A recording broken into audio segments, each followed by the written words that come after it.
Good morning, একটা নতুন দিনের গল্প নিয়ে চলে এসেছি। আজ সকালে ব্রেকফাস্ট সেরেই বৃষ্টি হচ্ছে দেখে ছাদে চলে গেছিলাম ভেজার জন্য। আর নিচে এসে দেখি মা দুপুরের লাঞ্চ কমপ্লিট করেছে। আজ দুপুরের লাঞ্চে ছিল পনির রাইস। তাড়াতাড়ি সেটা খেয়ে নিই, এরপর কাছে নিয়ে বসে পড়ি। সন্ধে হতেই ইচ্ছা হলো একটু টোস্ট খাওয়ার। বাইরে অর্ডার দিয়ে খেতে এতটা টাকা খরচা হয়, খুব গায়ে লাগে। ভাবলাম একটা কাজ করি, একটু হেলথি আর একটু চটর-পটর কিছু নিজের মতো করে বানিয়ে নিই। ব্লিঙ্কিট করে নিয়েছিলাম একটা অ্যাভোকাডো আর একটা ব্রেড। বাড়িতে সাধারণত ব্রেড খুব একটা থাকে না। যবে থেকে ইয়োগাটা করা শুরু করেছি, ব্রেডটা অ্যাভয়েড করা শুরু করে দিয়েছি। তা মোটামুটি তৈরি হয়ে গেছিলো। এই সুন্দর করে ডিমের জলপোস্টটা আমার মাই পারে, আমার দ্বারা হয় না। আর বাকিটা সুন্দর করে মা গুছিয়ে দিল। খেতে বেশ ইয়াম্মি হয়েছিল।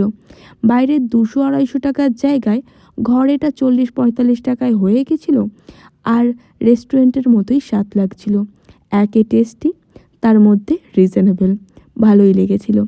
তাড়াতাড়ি করে খেয়ে নিই, আর এইভাবে আমি আমার আজকের দিনটা কাটাই।